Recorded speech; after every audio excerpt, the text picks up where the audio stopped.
오늘 본문의 말씀을 가지고 흔들리는 세상 속에서 흔들리지 않는 하나님이라는 제목으로 함께 말씀 나누도록 하겠습니다. 우리 옆에 계신 분들에게 오늘 이렇게 인사했으면 좋겠는데요. 모든 것이 하나님의 주권 아래 있습니다. 모든 것이 하나님의 주권 아래 있습니다.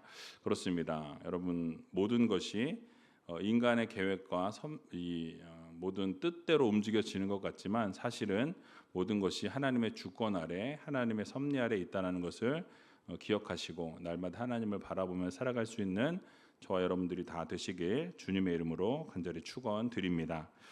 우리 다음 세대 자녀들이 오늘 아마 유초등부 지금 거기 성경학교 진행돼서 교사들이 많이 가 계세요. 그래서 많이 오늘 못 오신 것 같은데 우리 나온 우리 학생들 위해서 박수 한번 쳤으면 좋겠습니다. 네, 축복하는 마음으로. 벌써 7월의 마지막 주간입니다. 이제 더위가 끝나기를 바라고 있는데 언제 끝날지 모르겠어요. 한 달이 될지 두 달이 될지. 근데 더위가 끝나면 대신방을 하게 되고요. 일정에 따라 가을 운동회도 하게 될 것이고 새상면 대축제 또 추수감사 예배를 드리게 되면 연말이 될 겁니다. 연말을 바쁘게 보내다 보면 올 한 해도 마무리하는 시간이 오지 않을까. 그러면 2025년을 시작한 지 얼마 안 될 것 같은데 여러분 벌써 마무리되는 시간이 다가오고 있습니다. 시간이 정말 빠르게 흘러가고 있죠. 아마 30대는 30km로, 50대는 50km로, 70대는 70km로 달려간다는 그런 얘기가 있는데 진짜인지 여러분들이 아마 몸으로 좀 체험하고 계실 거예요. 근데 이렇게 시간이 정말 빨리 흘러가고 있는데 하루하루에 여러분 최선을 좀 다하셨으면 좋겠고 또 하나님께서 기뻐하시는 삶을 살아갈 수 있는 그럼 우이제일교회 모든 성도님들이 다 되셨으면 좋겠습니다. 자, 오늘은 다니엘서 11장 말씀을 같이 살펴보려고 하는데요. 이 말씀을 통해서 하나님이 우리에게 주시고자 하는 이 교훈의 말씀이 무엇인지 같이 한번 생각해 보는 시간을 갖도록 하겠습니다. 여러분, 사람의 마음은 쉽게 흔들린다라고 이야기들 합니다. 생각지도 않게 우리들의 기분이나 여러분 감정이나 여러분들의 생각이 자주 변하는 것을 보게 되죠. 그래서 여러분 뭐 그런 이야기도 있어요. 하루에 마음이 12번도 더 바뀐다. 뭐 이런 이야기도 있죠. 그래서 뉴스 한 줄에 우리의 마음이 요동치고 또 인터넷 영상으로 인해서 마음이 들떴다가 뭐 갑자기 가라앉기도 하고 또는 주변에 있는 지인이나 뭐 타인들의 말 한마디에 의해서 우리의 기분이 좌지우지되어지는 요동치는 그런 삶을 매일매일 살아가고 있다라는 것이죠. 근데 우리는 이 세상을 살아가면서 그렇게 흔들리면서 살아간다라는 거예요. 말 한마디에 흔들리고 타인의 어떤 시선과 타인의 어떤 말, 행동 뭐 이런 부분들에 의해서 우리의 마음이 흔들리고 요동친다라는 사실이에요. 때로는 흔들리지 않으려고 노력하고 우리가 좌로나 우로나 치우치지 않으려고 최선을 다하지만 마음을 굳게 다잡아 보아도 여러분 우리의 의지와 상관이 없이 흔들리는 삶이 바로 우리의 삶이다라는 것이죠. 그래서 여러분 어쩔 때는 어떻습니까? 마음이 흔들리다 보면 때로는 우리의 마음이 완전히 무너져 내리는 경우들이 있다라는 거예요. 생각지 않은 일들에 우리의 삶에 다가오게 될 때 여러분들의 삶이 그냥 와락하고서 무너져 내리는 그런 경우들을 보게 됩니다. 하지만 이 세상의 모든 것들은 바람이 불면 흔들리게 되고 파도가 치게 되면 무너져 내리지만 이 어떠한 것에도 아무런 요동치지 않는 것이 있으니 바로 그게 무엇입니까? 바로 우리 하나님은 흔들리지 아니하시고 무너지지도 아니하시는 하나님이시다라고 성경은 말씀합니다. 그래서 오늘 다니엘서 11장을 보게 되면 이 인간 권력의 부딪힘에 대한 이야기들이 소개되어지고 있어요. 본문의 내용을 보게 되면 이 세상에 수많은 전쟁들이 있게 되고요. 권력의 이동이 되어지고 또는 배신이 일어나게 되고 또 실패가 연속되어진다라는 것을 우리들에게 보여주고 있는 본문의 말씀입니다. 여러분 이처럼 세상의 모든 권세는 무너진다라는 거예요. 그 권세가 영원할 것 같았는데 너무나 강력하고 너무나 막 뭐 대단했던 권력이었음에도 불구하고 그것이 때가 되니까 무너지더라라는 것이죠. 그런데 우리가 섬기는 하나님은 어떻습니까? 전혀 흔들림이 없으시고 무너짐이 없으신 하나님이시다라는 것을 가르쳐주고 있습니다. 특별히 오늘 본문은 역사적인 실존의 내용을 담고 있어요. 생생하게 그 역사적인 사실을 증언하고 있는 부분이 바로 오늘 본문의 말씀이다라는 것이죠. 근데 이 말씀은 여러분 단순한 이 역사에 관한 사실만을 진술한 게 아니라 오늘을 살아가는 이 우리들의 마음을 흔들어 깨우는 영적인 어떤 경고와 어떤 도전을 담고 있다라는 거죠. 그래서 이 본문을 통해서 세 가지 교훈을 우리가 얻을 수 있는데 같이 한번 생각해 보겠습니다. 첫 번째로는 이 인간의 권세는 결국 무너지게 된다라고 이렇게 말씀하는 것을 우리는 보게 됩니다. 어떻게 된다고요? 인간의 권세는 결국 무너진다라고 말씀하고 있어요. 오늘 본문 5절을 보게 되니까 이렇게 말씀하는데요. 같이 한번 5절 말씀 읽어보겠습니다. 남방의 왕은 강할 것이나 그 군들 중에 하나는 그보다 강하여 권세를 떨치리니 그 권세가 심히 클 것이요. 아멘. 자, 이 본문에 나오는 지금 이 내용은 다니엘이 이 예언을 받은 내용을 지금 진술하고 있는 것입니다. 사실 다니엘이 지금 살던 시대보다 약 300년 이후의 일을 지금 묘사하고 있는 예언의 말씀이라는 거죠. 그래서 여러분 이 모든 일들이 이 실제적으로 일어난 일인데 사실 이 글이 기록되었을 때는 그 일이 일어나기 300년 전에 하나님이 예언으로 환상 가운데 보여주신 말씀이다라는 사실이에요. 그래서 여러분 이 남방 왕이라고 표현하고 있는데 여기는 이 이집트의 이 톨레미 왕조를 이야기하고 있습니다. 북방 왕은 이 시리아의 이 셀리쿠스 왕조를 말씀해요. 아마 여러분들이 옛날에 세계사에서 아마 그런 거 들어본 적 있으실 거예요. 톨레미 왕조, 뭐 셀리쿠스 왕조, 뭐 이런 거 기억이 나시는 분도 계실 거고 전혀 공부를 안 하신 분은 뭔 소리야 지금. 아마 그러실 거라고 생각이 되어집니다. 한번 나중에 사회 책을 한번 찾아보시든지 뭐 그 세계사 책을 한번 찾아보세요. 있을 거예요. 이들은 한때 예전에 여러분 말씀 기억나실지 모르겠는데 이 다니엘 말씀을 쭉 하면서 이 알렉산더 대왕 여러분 아시잖아요, 그죠? 이 세계를 제패했던 이 알렉산더 대왕이 죽은 이후에 그 밑에 4명의 장군이 있었다는 말씀을 드렸습니다. 그 4명의 장군 가운데 모두가 각각 이제 이 알렉산더 왕을 따랐던 사람들인데 그 알렉산더 왕이 죽음을 맞이하게 되자 각자 차지하고 있던 그 땅에서 그들이 이제 왕으로 등극하게 되었다라는 것을 말씀을 드렸었어요. 그래서 역사는 분명히 기록합니다. 근데 그 당시에 그들은 강했을지 모르지만 그들의 권세가 한 세대도 유지되지 못하는 것을 우리는 역사 속에서 보게 된다라는 사실이에요. 그러니까 아무리 강한 왕도 아무리 똑똑한 이 전략도 역사의 그 수레바퀴를 멈출 수는 없었다라는 것이죠. 즉 인간의 권세는 잠깐이다라는 것을 우리들에게 교훈해 주고 있는 본문이 바로 오늘 본문의 내용인 것입니다. 여러분 그렇습니다. 아무리 강성했던 왕들과 그 제국들도 이 오늘을 우리가 살아가면서 그들을 살펴볼 때 없다라는 거예요. 우리 눈앞에 그들이 존재하지 않는다. 역사의 그 뒤안길에서 사라져 버렸다라는 것이죠. 그런 지도자들도 그런 나라들도 제국들도 시간이 지나놓고 보니까 다 사라지더라라는 사실이에요. 즉 인간이 자랑했던 그 권세와 영광은 어떻습니까? 한계가 있다. 끝이 있다라는 거예요. 시간이 지나가게 되면 다 무너지게 되어 있다라고 성경은 말씀하고 있는 것이죠. 즉 세상의 권세는 다 무너지게 되어 있다라고 우리들에게 교훈해주고 있는 말씀입니다. 그래서 시편 103편 15절에서 16절에 보니까 이렇게 말씀합니다. 같이 한번 읽어보겠습니다. 인생은 그 날이 풀과 같으며 그 영화가 들의 꽃과 같도다. 그것은 바람이 지나면 없어지나니 그곳이 다시 알지 못하거니와. 아멘. 여러분 우리의 인생이 뭐라고 말씀하죠? 들의 꽃과 같다, 풀과 같다라고 이렇게 이야기합니다. 생명이 짧고 연약하다라는 거예요. 꽃이 너무너무 아름답게 피지만 그 꽃이 어떻습니까? 오래 가지 못한다라는 거예요. 이 앞에 우리 꽃 이렇게 꾸며 주셔서 너무 감사한데 지금 보니까 어때요? 많이 다 떨어지고 지게 되는 것을 보게 되죠. 지금 동산에도 꽃이 피고 있지만 겨울이 되면 어떻게 됩니까? 꽃들이 다 일단 다 죽는다라는 거예요. 죽는 것 같지만 다시 살아나는 애들도 있고 한때를 살고 그냥 가는 애들도 있다라는 거예요.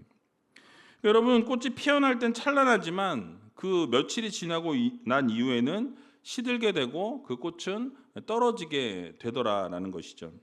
이거와 마찬가지로 우리가 누리는 이 세상의 명예나 여러분들 우리가 누리는 어떤 권력이나 돈이나 젊음이나 성공이나 이러한 모든 것들은 다 시간이 지나게 되면 흔들리게 되고 무너지게 되고 사라지게 된다라는 것을 우리들에게 말씀해 주고 있는 것입니다. 이처럼 인생은 덧없지만 우리 하나님은 흔들리지 아니하시고 무너지지도 아니하신다라는 것을 우리들에게 말씀해 주고 있다라는 거예요. 즉 영원하신 하나님이심을 여러분 모두 믿으시기 바랍니다. 그러므로 우리는 풀과 꽃처럼 덧없는 것에 우리의 인생을 맡기고 우리의 인생을 걸어서는 안 된다라는 거예요. 그러니까 세상에 우리의 인생을 걸고 세상에 우리가 인생을 초점을 맞추고 살아서는 안 된다라는 것입니다. 여러분, 그러면 어떻게 살아가야 하겠습니까? 영원한 하나님을 경외하면서 그 하나님을 바라보며 살아가는 인생들이 되어야 한다라는 것을 교훈해주고 있다라는 거예요. 여러분, 다니엘 2장 44절에 보면 이렇게 말씀합니다. 같이 한번 읽어보도록 하겠습니다. 이 열왕의 때에 하늘의 하나님이 한 나라를 세우시리니 이것은 영원히 망하지도 아니할 것이요 그 국권이 다른 백성에게도 돌아가지도 아니할 것이요 도리어 이 모든 나라를 쳐서 멸하고 영원히 설 것이라. 아멘. 그러니까 하나님께서 예비하신 이 반석에 지은 집, 즉 이 흔들리지 않는 나라를 예비하셨다라고 이야기하는데 이것은 곧 천국을 말씀합니다. 그 나라에 우리의 마음을 두고 우리의 소망을 두는 성도들이 되어야 한다라고 우리들에게 말씀해 주고 있는 것이죠. 그래서 여러분, 우리가 이 세상의 성공보다 하나님의 뜻을 따를 수 있는 믿음의 성도님들이 다 되시기 바랍니다. 하나님의 뜻을 선택하고 어떻게 보면 지금의 평안함을 추구하고 그것에 우리가 초점을 맞추고 살아가는 것이 아니라 영원한 상급을, 하늘의 상급을 바라보면서 하나님께서 주실 것들을 기대하며 살아가는 믿음의 성도들이 되어야 한다는 사실이에요. 그래서 우리가 하나님 나라를 위해서 우리의 삶을 드릴 수 있는 믿음의 자녀들이 다 되시기 바랍니다. 세상의 변화에 우리가 민감하게 반응할 것이 아니라 세상에 흔들리고 또 세상이 변할지라도 우리는 신실하신 하나님이 계시기 때문에 그 하나님을 바라고 하나님을 구하는, 그래서 주님께서 주신 이 사명의 자리를 충성되이 감당할 수 있는 믿음의 자녀들이 다 되시기 바랍니다. 그래서 여러분들이 가정에서나 학교에서나 직장에서나 사업장에서나 어느 자리에 있든지 여러분 겸손하게 하나님을 경외하면서 날마다 하나님의 말씀을 마음에 새기시고 끝까지 하나님만 바라보며 한 걸음 한 걸음 걸어나갈 수 있는 저와 여러분들이 다 되시길 주님의 이름으로 간절히 축원드립니다. 자, 두 번째로는 인간의 계산은 하나님 앞에서 무너진다라고 이렇게 말씀하는 것을 보게 됩니다. 오늘 6절 말씀인데요. 같이 6절 말씀 읽어보도록 하겠습니다.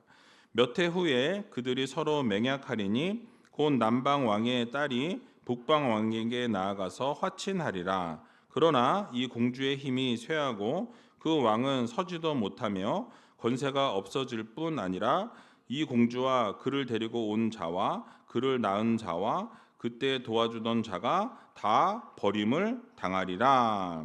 아멘. 여러분, 앞에서 말씀드린 것처럼 이 말씀은 다니엘이 이 바사왕 고레스 3년에 받았던 말씀이에요. 기원전으로 따지면 약 536년에 하나님께서 환상으로 말씀해 주신, 보여주신 환상이라는 것이죠. 자, 그런데 실제 역사 속에서 이 일이 언제 일어났냐면 약 기원전 250년쯤에 이 사건이 일어나게 됩니다. 이게 어떤 사건이냐면 이집트와 이 시리아 사이에서 이 결혼으로 동맹을 맺게 돼요. 그러니까 전쟁이 있다 보니까 그 전쟁을 좀 이렇게 누그러뜨리고 전쟁하지 말고 우리 화친하자, 친하게 지내자. 그래서 예전에 여러분들 역사를 보게 되면 화친할 때 뭘 서로 주고받습니까? 자녀를 이렇게 주어서 뭐 공주를 이렇게 해서 결혼으로 화친을 맺는 경우들이 많이 있었다라는 거예요. 결혼으로 맺게 된 동맹에 대한 부분을 소개하는데 이 동맹이 결국은 실패하게 될 것이다라고 예언하는 것을 보게 됩니다. 그래서 남방 왕의 딸이 북방 왕에게 나아가서 화친한다라고 이렇게 말씀하는데요. 이 남방 왕은 누구냐면 역사 속에 보니까 톨레미 2세 필라델푸스라는 사람이에요. 그래서 이 필라델푸스가 있었고 북방 왕은 안티오쿠스 2세, 바로 이름은 테오스라는 사람입니다. 그 안티오쿠스 2세가 자신의 딸이었던 이 베레니케라는 이 딸을 주었다라는 거예요. 그래서 이집트와 이 시리아의 전쟁을 좀 이렇게 멈추게 하기 위해서 이 딸을 시집을 보내게 되었다라는 사실이에요. 자, 그런데 이 결혼의 조건이 있었는데요. 딸을 시집을 보내면 사실은 어때야 합니까? 이 왕자한테 보내야 되는데 왕한테 보낸 거예요. 왕은 누가 있어요? 왕비가 있어요. 근데 조건이 뭐였냐면 왕비를 밀어내고 그 왕비를 밀어내고 폐위시키고 우리 딸을 이 공주를 여왕 왕비로 등극시켜 달라라는 것이 조건이었어요. 그래서 기존의 왕비였던 이 라오디케라는 이 왕비를 버리고 이 결혼을 하는 게 전제 조건이었습니다. 그래서 이 결혼이 성사가 됐어요. 정치적으로 성사가 되고 사랑이 없는 그런 평화적인 조약이었기 때문에 그 시간이 오래가지 않았다라는 거죠. 결국 이 베레니케라는 이 공주가 이제 결혼해서 아이를 낳자마자 이 안티오쿠스 2세가 다시 어떤 일이 있었는지는 모르겠지만 자기 원래 그 왕비에게 다시 돌아가는 일이 생기게 됩니다. 그러니까 자녀를 낳고 나서 새 결혼을 했는데 자녀를 낳고 나니까 어떻게 해요? 이제 뭐 왕비가 보기가 싫었는지 이전 왕비에게로 돌아갔다라고 역사 속에서 이야기하고 있어요. 근데 그러니까 그렇게 돌아온 걸 보니까 여러분 어떠시겠어요? 여러분들이 만약에 이 마음이 어떨 것 같습니까? 그 마음이 너무 화가 나겠죠. 복수심에 불타오르게 됩니다. 그래서 어떻게 되어집니까? 결국 안티오쿠스와 베레니케랑 그리고 그녀의 아들과 시종들까지 다 암살해 버리게 되는 거예요. 그렇게 돌아오는 것을 보면서 다 죽여버렸다라는 거죠. 그래서 오늘 본문에 보니까 다 버림을 당하게 된다라고 이렇게 언급하는 것을 보게 됩니다. 즉 결혼의 이 동맹이 결국 실패로 끝이 나게 되었다는 거예요. 공주 일행이 모두가 다 죽게 되고 다 죽임을 당하게 되는 비극적 결과를 초래하게 되었다는 것입니다. 결국 이런 본문의 말씀을 통해서 우리에게 허락된 교훈이 여러분 무엇입니까? 앞에서 말씀드린 것처럼 이런 인간적인 정치적 계산은 어떻습니까? 하나님 없이는 오래가지 못한다라는 거예요. 한계가 있다라는 거죠. 그러니까 인간들이 무엇인가를 계획하고 자기들끼리 뭔가를 짝짝꿍해서 뭔가를 맞춰 나가려고 한다고 할 때 그것이 잘 될 것 같지만 사실은 하나님의 계획과 하나님의 인도하심이 없이는 그것이 오래가지 못한다라는 것을 말씀해 줍니다. 그래서 이집트와 시리아 사이에서 결혼으로 이 정치적인 평화를 위해서 동맹을 맺었지만 그 동맹에는 신실함이 없었다라는 거예요. 진실함도 없었다라는 거죠. 결국은 피로 끝나게 되었다. 파국을 맞이했다라는 거예요. 여러분 결국 인간은요 자신의 이익을 위해서 사람을 버리기도 하고 또 필요하면 결혼도 하기도 하고 가정도 약속도 이용하는 것을 우리는 이 성경을 통해서 보게 됩니다. 결국 하나님을 의지하지 않은 그 여러분 계획은 어떻습니까? 다 무너져 내리게 된다라는 것을 여러분들 모두 믿으시기 바랍니다. 또 우리의 삶에도 마찬가지예요. 하나님의 계획이 없이 하나님의 뜻이 없이 내 계획과 내 방법과 내가 원하는 방향을 향해 나아가고 계획할 때 여러분 그 계획은 성공하기가 어렵다라는 것을 우리는 반드시 기억해야 한다라는 거죠. 그래서 잠언 19장 21절에 보니까 이렇게 말씀합니다. 같이 한번 읽어보겠습니다. 사람의 마음에는 많은 계획이 있어도 오직 여호와의 뜻이 완전히 서리라라고 말씀합니다. 저 혼자 읽었네요. 그러니까 사람의 마음에는 많은 계획이 있지만 결국 어떻습니까? 이 하나님의 뜻만 서게 된다라고 말씀해요. 그러니까 사람이 아무리 많은 계획을 해도 하나님의 뜻이 그 안에 담겨 있지 않다면 어떻습니까? 그 뜻은 이루어지기가 어렵다라고 말씀하는 거예요. 그러니까 우리가 계획을 하고 우리가 아무리 계산을 하고 막 뭐 옛날에 뭐 주판을 튕긴다 그러죠. 주판을 아무리 튕겨도 하나님이 계획하지 않으시고 하나님이 섭리하지 않으시고 하나님이 함께 하시지 아니하시면 어떻다? 그 계획은 무너져 내릴 수밖에 없다라는 것을 여러분들 모두 믿으시기 바랍니다. 그럼 반대로 어떻게 해야 합니까? 우리는 하나님의 계획을 따라서 살아가는 성도가 되어야 한다라는 거예요. 하나님의 뜻을 따라서 우리가 계획을 하게 되면 어떻습니까? 하나님이 이루신다라는 거예요. 그러니까 여러분들이 어떤 계획을 함에 있어서 여러분들이 뭐 사업을 하든 여러분들이 가정을 꾸리든 여러분들이 뭐 어떤 진학을 하든 여러분들이 앞으로 뭐 직장을 잡든 이런 모든 계획들 가운데 하나님의 뜻이 그 안에 서게 해야 한다라는 거죠. 내 뜻으로 그것을 진행하는 것이 아니라 하나님의 뜻이 무엇인지를 먼저 분별할 수 있는 믿음의 성도들이 다 되시기 바랍니다. 그래서 우리가 결국은 하나님이 의지하지 않은 계획과 계산은 무너진다라는 것을 반드시 마음에 새겨야 한다라는 거예요. 또한 영광의 자리에 있어도 하나님께서 지켜주지 아니하시면 그 또한 무너지게 되어 있다라는 것도 우리는 기억해야 합니다. 말씀드렸던 그 베레니케는 큰 나라의 공주였어요. 당시 가장 강력하다고 말을 했던 이 이집트 왕의 딸이었다라는 거죠. 시리아의 왕비가 되었고 여러분 이제 아들을 낳아서 왕위를 이으려고 하는 상황이었다라는 거예요. 그런데 여러분 어떻습니까? 그렇게 탄탄하던 권력이 한순간에 일순간에 다 무너져 내리는 것을 우리는 보게 되죠.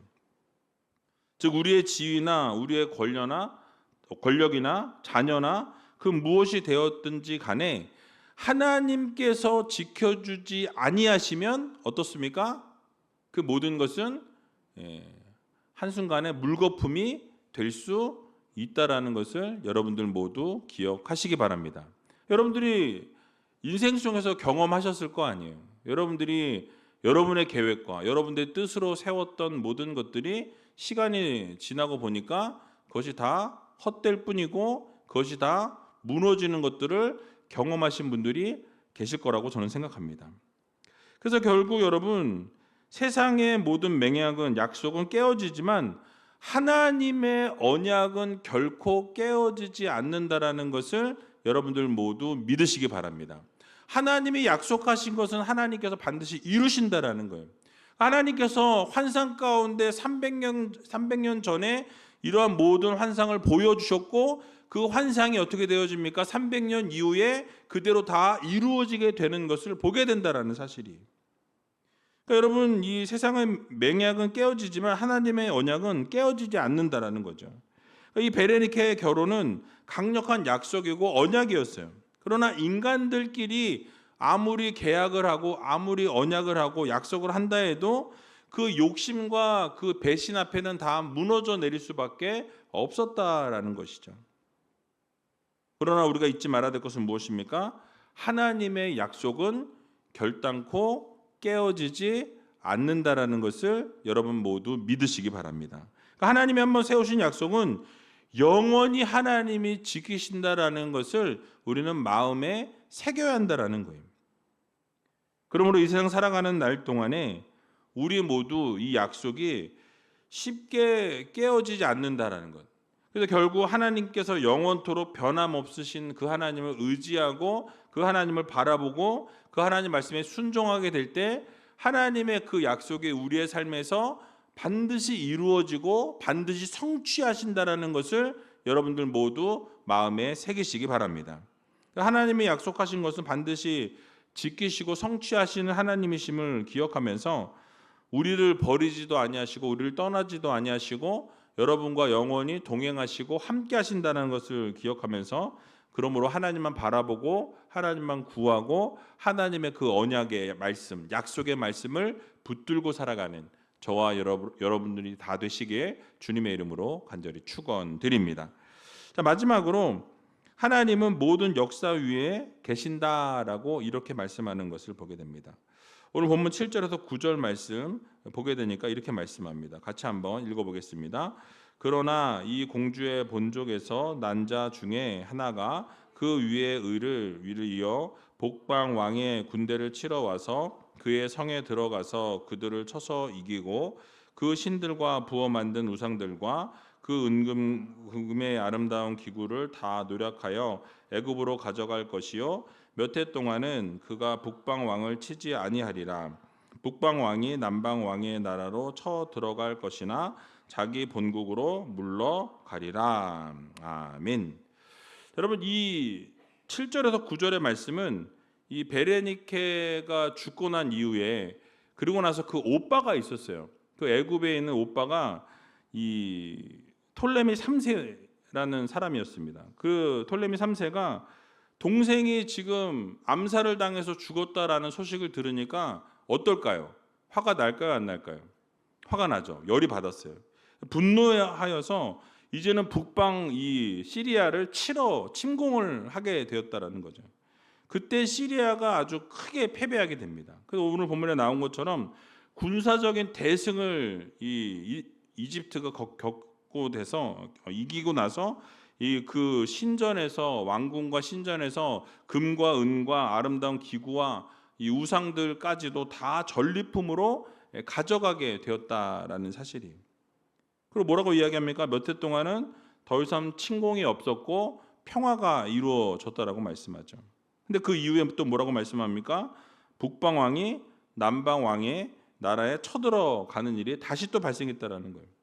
그런데 결국은 어떠한 성과 없이 그냥 그렇게 복수는 실패로 끝나게 되었다라는 거예요. 여러분, 이를 통해서 우리가 얻을 수 있는 교훈이 무엇입니까? 하나님 없이 시작된 동맹은 아까 말씀드린 것처럼 반드시 무너질 수밖에 없다라는 거예요. 그래서 이 정치적으로 볼 때 완벽해 보였지만은 하나님의 뜻이 없이 맺어진 동맹이었기 때문에 결국 피로 끝이 났다라는 거죠. 그리고 이후에는 어떻게 되어졌습니까? 복수가 복수를 부르게 되는. 여러분, 그래서 영화 같은 거 보면 어때요? 복수가 어떻게 돼요? 그 다음 복수를 또 부르게 되고, 그 복수를 하고 나면 그 자녀가 또 다시 어떻게 해요? 팍팍팍 이렇게 해가지고 다시 가서 딱 죽이고, 그럼 이 자녀가 또 다시 가서 이렇게 계속 되잖아요, 그죠? 네버 엔딩. 계속 복수가 복수를 부르는 것을 보게 됩니다. 그러니까 이런 것처럼 계속 영원한 승자가 없고 갈등이 계속해서 반복되어지고 이 피해 전쟁이 끝이 나지 않는다는 거죠. 그러니까 참된 평화는 어디에서만 가능하냐? 하나님 나라에서만 가능하다라는 거예요. 뿐만 아니라 하나님께서는 이 역사의 흐름이 하나님의 주권 아래 모든 것이 흐르고 있다라는 것을 우리들에게 교훈해 주고 있습니다. 역사 위에 계시는 하나님이시라는 것을 우리에게 말씀하고 있다라는 거죠. 이 모든 전쟁과 권력의 이 어떤 변화가 무질서해 보이는 것 같지만 사실은 다니엘이 이러한 모든 것을 보고 그 본대로 하나님께서 어떻게 하셨어요? 이루셨다라는 사실이, 예언대로 이루어졌다라는 것을 강조하는 것을 우리는 보게 됩니다. 인간은 싸우고 어떤 자는 이기고 어떤 자는 지고 어떤 자는 침략하고 또 어떤 자는 돌아가고 전쟁은 반복되고 결과는 계속 바뀌게 되는 것을 우리는 보게 된다라는 거예요. 그러니까 계속해서 이 세상은 흥망성쇠를 계속해서 이렇게 거듭하지만 하나님의 말씀은 어떻습니까? 하나도 땅에 떨어짐이 없다라는 거죠.